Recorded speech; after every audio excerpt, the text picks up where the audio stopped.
Assalamualaikum warahmatullahi wabarakatuh. Apa kabar untuk seluruh pemirsa video saya dari Sabang sampai Merauke?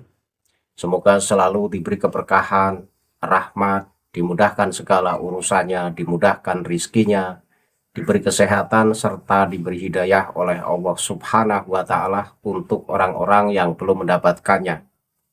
Kali ini saya akan mengomentari dan mengkritisi satu ceramah dari Ketua Robitoh Alawiyah, yaitu Bapak Taufik Assegaf. Dalam ceramah ini, Taufik Assegaf menganjurkan kepada seluruh umat muslim agar senantiasa menjaga ukhuwah Islamiyah. Sesama muslim saling mencintai, jangan saling membenci, karena kekuatan Islam itu dengan saling mencintai sesama muslim. Dan yang kedua, Taufik Assegaf mengatakan bahwa seseorang terhalang masuk surga karena di hatinya ada secuil atau sebesar biji sawi, yaitu sifat kesombongan. Jadi secuil dari kesombongan ada dalam hati kita, maka itu menjadi penghalang kita masuk ke dalam surga. Nah, ceramah Taufik Assegaf ini sangat menarik untuk kita bahas, untuk kita komentari, dan untuk kita kritisi. Kenapa? Ya karena di saat Taufik Assegaf mengatakan pentingnya menjaga ukhuwah Islamiyah, menghormati sesama muslim, jangan saling membenci, tapi harus saling mencintai karena itu merupakan kekuatan Islam. Tapi kita bisa melihat track record Taufik Assegaf yang dulu dengan mudahnya menghina kiai-kiai pribumi, kemudian menyombongkan diri sebagai cucu Rasul. Jadi merendahkan kiai pribumi sebagai seorang pengawal para Kabibah Alawi yang merupakan katanya keturunan Rasulullah. Tentu apa yang disampaikan oleh Taufik Assegaf ini kontra dengan kenyataan. Dan akan saya tampilkan dua video sekaligus. Jadi yang pertama, Taufik Assegaf itu mengatakan pentingnya menjaga ukhuwah Islamiyah, jangan saling membenci, tapi harus saling mencintai. Dan sebesar biji sawi, ada kesombongan dalam hati kita, itu menjadi penghalang kita masuk ke dalam surga. Kemudian video yang kedua, di mana Taufik Assegaf itu menghina kiai kita, kiai pribumi. Kita bisa mengingat kejadian Gus Muafik, seorang penceramah yang berambut gondrong. Ini katanya pernah melakukan kesalahan, pernah melakukan penghinaan kepada Rasulullah, sehingga golongan yang paling depan itu melaporkan Gus Muafik agar bertobat. Jadi tidak hanya cukup meminta maaf, tetapi agar Gus Muafik bertobat karena telah menghina Rasulullah, dan menganjurkan kepada seluruh muslim agar tidak mengundang penceramah seperti halnya Gus Muafik. Nah, ini merupakan sebuah penghinaan pada kiai pribumi. Nah, sebelum saya panjang lebar membahas dua video ini, maka alangkah baiknya video itu kita saksikan bersama. Penonton bisa simak video yang akan tayang berikut ini. Ada di tangannya, kata Nabi, bersumpah Nabi, kamu tidak masuk surga sehingga kamu menjadi orang beriman, dan kamu tidak bisa menjadi orang beriman sehingga saling mencintai di antara kamu, bukan saling membenci. La tabaghadu wa la tahasadu wa kunu ibadallahi ikhwana, al muslim akhul muslim, la yadlimuhu wa la yafsuduhu wa la yakhdhuluhu wa la yuslimuhu. Kata Nabi sallallahu alaihi wasallam, jangan saling mendolimi, jangan saling hasud. Jadi hamba Allah bersaudara. Saudara apa? Orang Islam dengan orang Islam yang lainnya, dengan bermacam-macam suku, bahasa, warna, negara, adalah bersaudara. Kamu tidak menjadi orang beriman sehingga kamu satu sama lain saling mencintai. Ala adullukum ala ma tahabbuna bih. Mau nggak kamu tak kasih kabar, kata Nabi, dengan satu cara yang kamu bisa saling mencintai, nggak saling membenci. Kalau kamu lakukan, kamu bisa saling menghormati. Apa? Afsus salama bainakum, sebarkan salam, assalamualaikum warahmatullahi wabarakatuh di antara kalian. Hah? Jangan jaga image, saudara. Orang kalau bertemu itu, saudara, yang memulai salam insya Allah bebas, selamat daripada penyakit sombong. Padahal penyakit sombong ini membuat manusia sekecil apapun, walaupun sebutir biji sawi itu penyakit sombong, kalau ada tersisa dan mati, menghalangi orang itu masuk surga. La yadkhulul jannata man kana fi qalbihi mithqalu dzarratin min kibrin. Nggak masuk surga loh kalau masih ada tersisa di hati seseorang seberat satu darah daripada penyakit sombong. Wakif segunung, wakif sombong kepada setiap orang muslim. Nah, karena itu jadilah orang muslim yang satu sama lain saling menghargai, saling mencintai, maka di situ akan menjadi kekuatan iman. Bagaimana cara? Judulnya peringatan Maulid Nabi. Yang kamu peringati apa ini Nabi Muhammad? Kan takdim. Nah kok begini? Ihanah. Orang itu suruh belajar nyisir rambut dulu. Jadi orang itu, Pak, saya nggak panggil kiai Anda, inti belajar cara nyisir rambut, cara merawat badan, biar nggak serem inti. Situ aja sudah. Ya. Nah, tapi yang jelas perlu ulama mengingatkan, dan bukan minta maaf sebenarnya, yang paling penting itu menyatakan tobat dan syahadat lagi. Saya merasa bersalah, bukan barangkali ceramah saya menyinggung, saya minta maaf, bukan. Istitabah itu mengajak orang itu bertobat, ngaku salah. Saya bersalah berbicara begini, saya tobat, astagfirullahaladzim, saya menyatakan asyhadu an la ilaha illallah wa asyhadu anna muhammadar rasulullah, saya bertobat kepada Allah. Itu istitabah, bukan minta maaf. Istitabah itu bukan itu istitabah, ngakui kesalahan, begitu loh. Nah kalau model begitu belum tentu ngaku kesalahannya dia, belum tentu ngakui kesalahannya dia.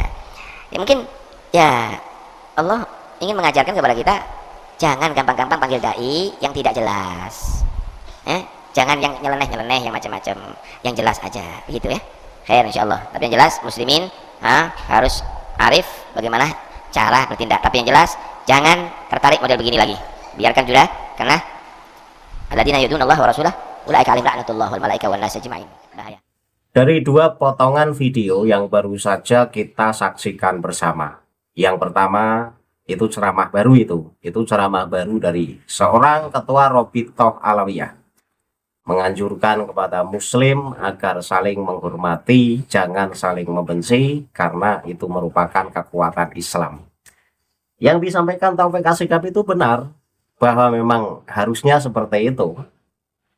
Umat muslim itu agar menjadi kuat ya harus saling mencintai, jangan saling membenci. Tetapi apa yang disampaikan oleh Taufik Asegaf ini sebuah alibi di mana klan Ba'alawi pada saat ini terpojok, terdesak, tidak mampu menjawab tesis Ki Haji Imaduddin Usman Al-Bantani terkait pengakuannya sebagai cucu Rasul. Akhirnya apa? Akhirnya seorang ketua Robitoh Alawiyah ini merasa terdolimi, merasa dibenci oleh sesama muslim. Padahal itu ya kesalahan dari klan Ba'alawi sendiri. Kenapa? Ya karena mengaku sebagai keturunan Rasulullah tersoheh di dunia, tapi pada saat diminta bukti tidak bisa menunjukkan bukti, dan saya jamin sampai kapanpun tidak bisa menunjukkan bukti. Nah, alibinya klan Ba'alawi adalah orang muslim yang terdolimi. Padahal ya itu alibi saja. Alibi hanya merasa terdolimi. Padahal kami orang-orang yang meminta bukti atas pengakuan Ba'alawi sebagai cucu Rasul itu bukan membenci, tapi sikap kehati-hatian kita agar jangan sampai ada orang-orang yang kemudian mengaku cucu Nabi tapi hanya cucu-cucuan atau cucu palsu.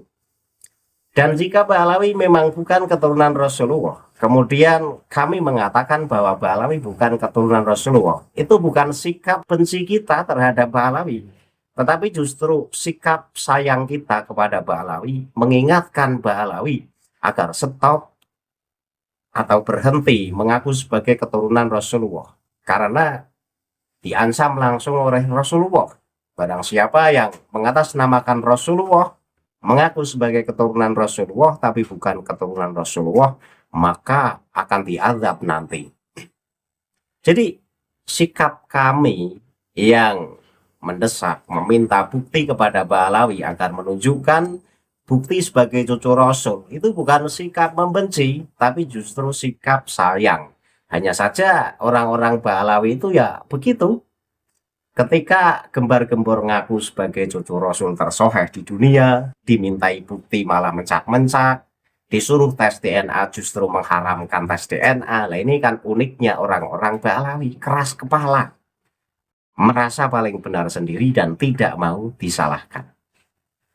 Dan yang menarik, Taufik Assegaf mengatakan bahwa seseorang yang di hatinya ada kesombongan, walaupun sebesar biji daroh, biji sawi kalau nggak salah ya. Jadi secuil kesombongan yang ada dalam hati itu menjadi penghalang kita masuk surga. Nah, saya serahkan kepada penonton. Kira-kira orang-orang Ba'alawi itu adalah orang yang bertabiat sombong atau tidak?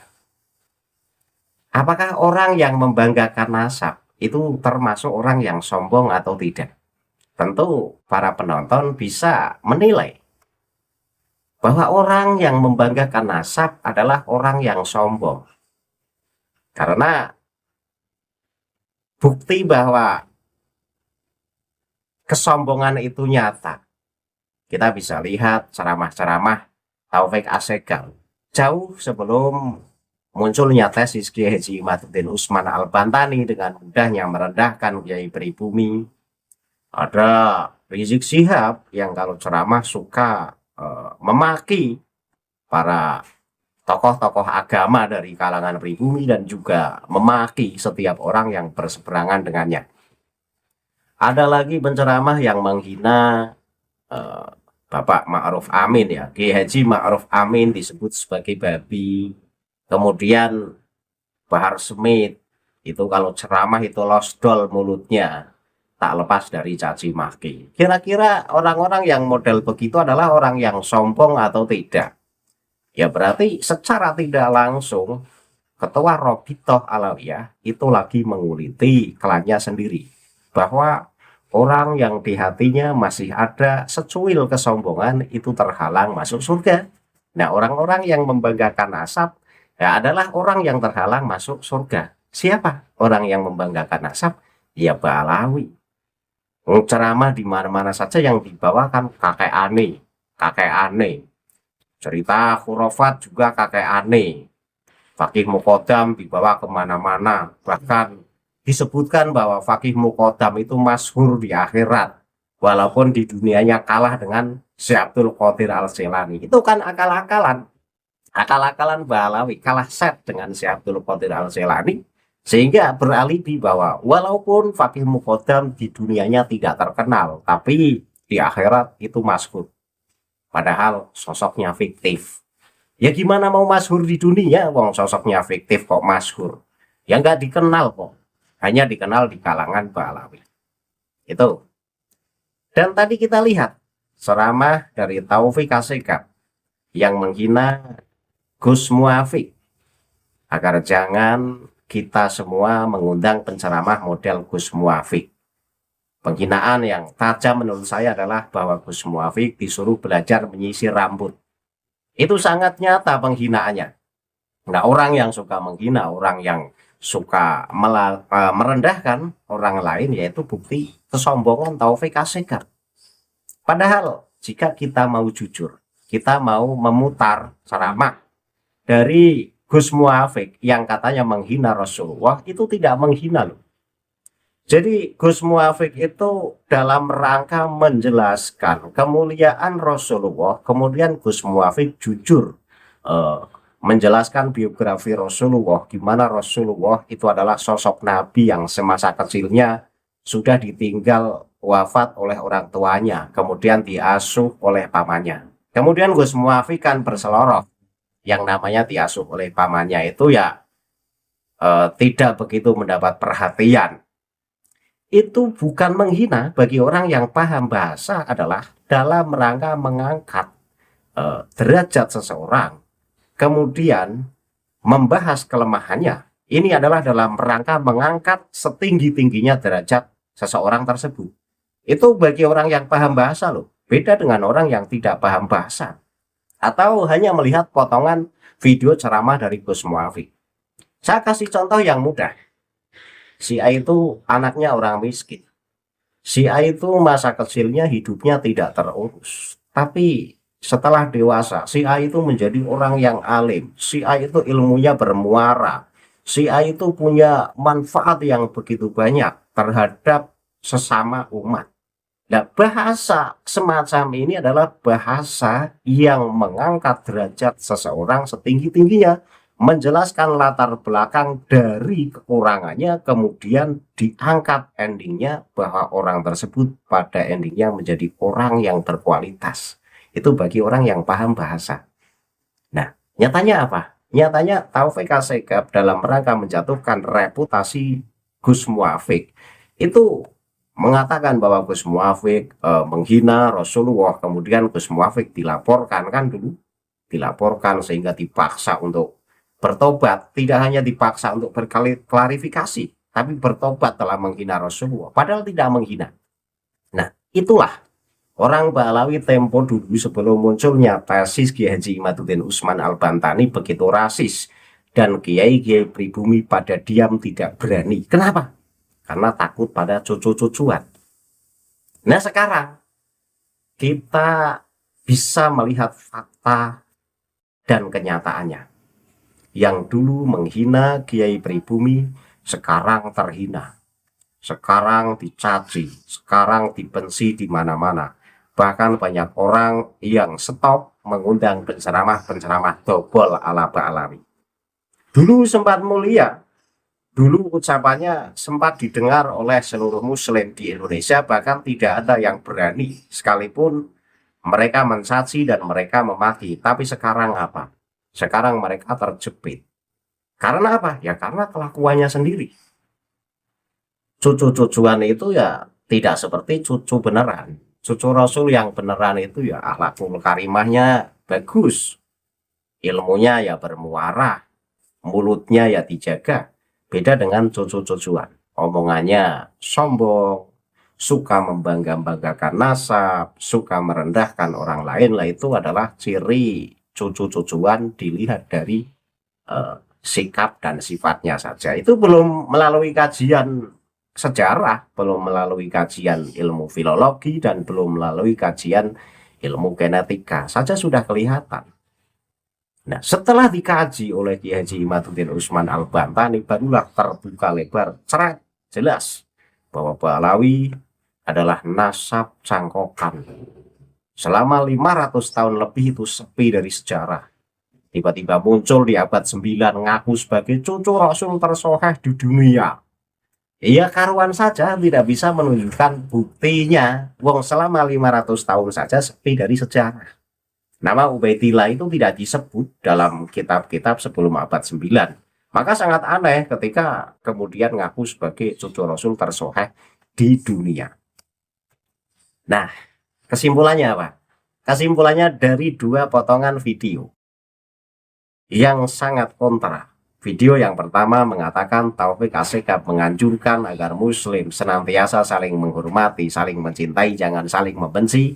Tapi dalam video kedua, Taufik Assegaf menghina Gus Muafik, merendahkan Gus Muafik, disuruh belajar menyisir rambut dulu, dan kemudian menyuruh kepada seluruh hadirin di ceramah Taufik Assegaf agar tidak mengundang penceramah yang asal-asalan. Menurut saya penceramah yang asal-asalan itu ya bukan Gus Muafik, tetapi ya penceramah dari kalangan Pahlawi. Kenapa saya sebut penceramah asal-asalan? Ya karena setiap ceramah itu selalu yang dibahas adalah khurafat, karomah moyangnya, keistimewaan moyangnya. Padahal cucu-cucunya yang sekarang tidak ada yang punya karomah secuil pun. Mereka hanya bisa ngedabrus dongeng keramat palsu moyangnya, tapi cucunya tidak punya keramat. Ya karena keramat yang dibicarakan itu keramat palsu.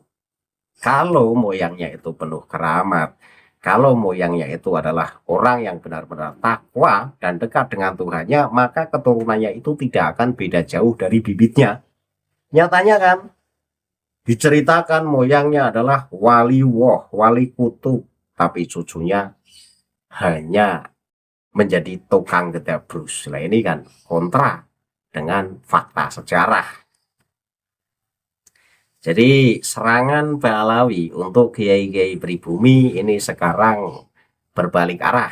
Yang dulu kiai pribumi itu direndahkan, dihina, tapi diam saja, ya sekarang Pahlawi merasakannya. Di mana-mana Pahlawi ditolak. Karena apa? Ya karena kesombongan memang meruntuhkan nasib seseorang.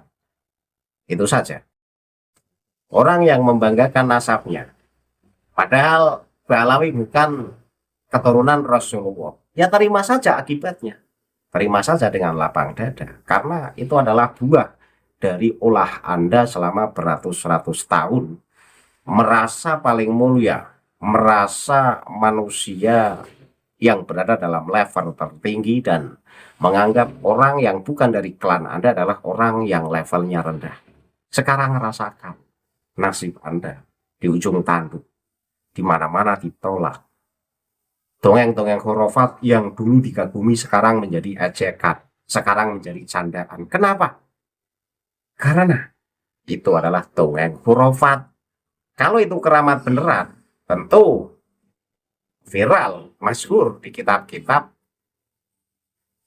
non Pahlawi tentunya. Sementara itu viralnya hanya di kitab-kitab Pahlawi. Itu bukti bahwa itu dongeng-dongeng khurafat untuk menghebatkan orang-orang Pahlawi saja.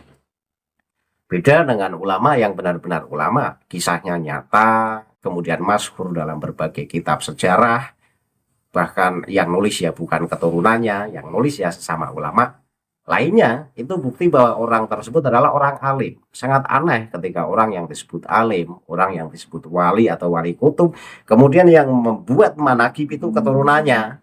Ya ini kan bisa ditambahi, bisa dihebat-hebatkan, karena wajar yang membuat kitab manakibnya adalah keturunannya. Itu. Jadi intinya Taufik Assegaf itu ngomong kalau Pahlawi itu tidak bakal masuk surga, terhalang masuk surga karena terhalang oleh kesombongannya. Itu saja kan. Dan orang-orang Pahlawi kan memang sombong.